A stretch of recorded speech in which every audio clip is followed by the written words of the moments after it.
Oxford for Tolkien was a great sanctuary from the troubled outside world. It was a storehouse of memory, the kind of place that he enshrined in places like Rivendell or Minas Tirith in his Middle-earth book. For me, walking around Oxford, absolutely, Tolkien's there all the time because I know what he did here, but also I know what it meant to him, so his values, I think it still embodies many of those values. This is Exeter College, where Tolkien lived and studied as an undergraduate, as a young student, beginning in 1911. He actually lived in rooms just to our left here.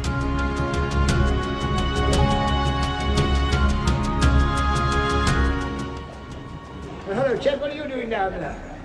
This is really where it all began. So there was a book in the library here, a grammar of the Finnish language, which inspired him to invent his first Elvish language, Quenya. And it was because he invented that he then had to create the world where that would be spoken. You will face the same evil, and you will defeat it.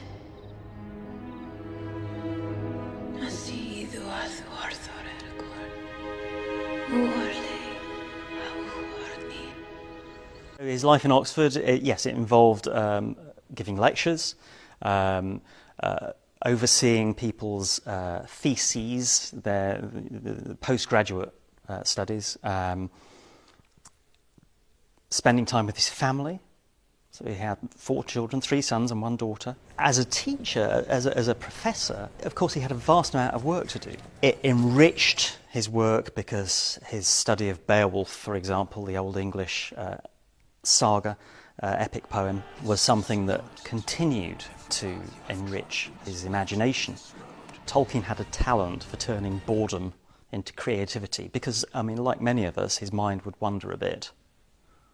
That his mind would wander on very creative paths, and it was when he was doing that he wrote the first line of The Hobbit. I like visitors as much as the next hobbit, but I do like to know them before they come visiting. Mr. Baggins? At your service. Tolkien was a technical linguist. He was an expert on the way languages evolve, the way they work, the way their sounds are formed. But in addition to that, he had an extraordinarily acute taste for the sounds of language. He described it as being like tasting wine. Ashnazga dura batuluk, Ashnazga gimbatul, Ashnazga thrakatuluk, Ach burzumishek.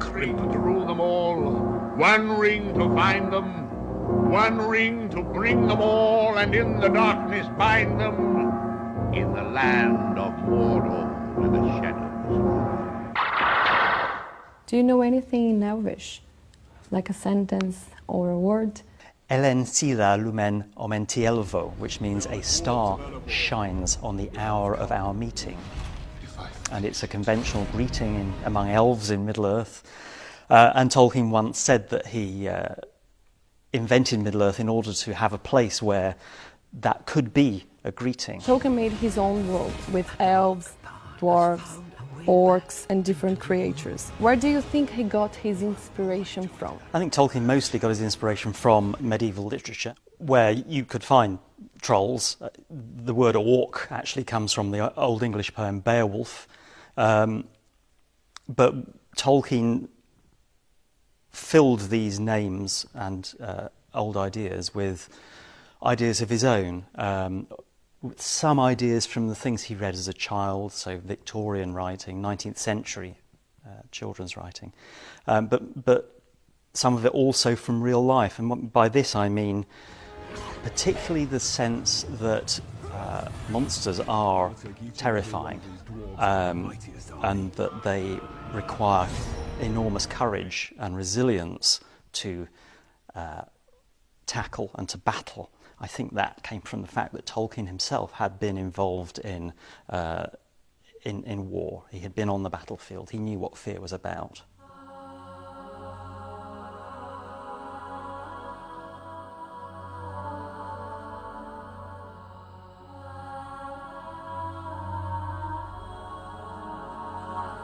I think Tolkien was very reserved. He was sometimes shy, but on the other hand, he was very generous to people he knew well in terms of the help he gave them, the time he gave them. It's wonderful to see you, Gandalf! If Tolkien could be one of his characters, who do you think he would be?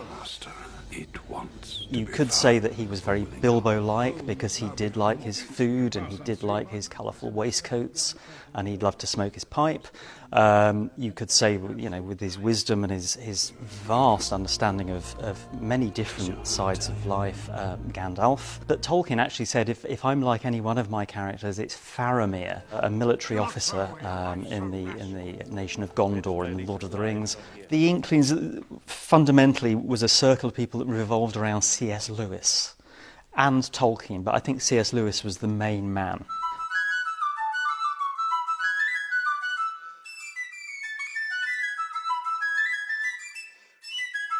This is the Eagle and Child, where Tolkien and his friends, the Inklings, used to meet every Tuesday morning during the 1930s, or part of it in the 1940s. The Inklings, inkling in English means a thought, but of course ink is what you write with, so it was a pun, a play on words.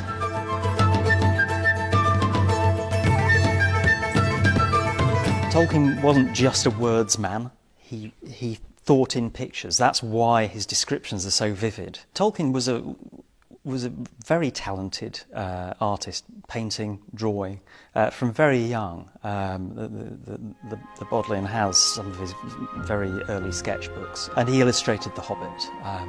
My favourite is a painting called Bilbo Comes to the Huts of the Raft Elves, which is just Bilbo is riding a barrel on a river.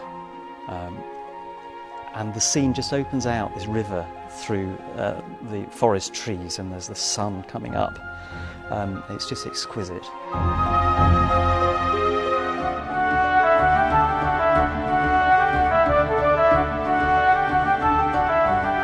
This is the first major Tolkien exhibition in the UK since 1992, since the Bodleian Library hosted the centenary exhibition for Tolkien's birth, 100 years after his birth.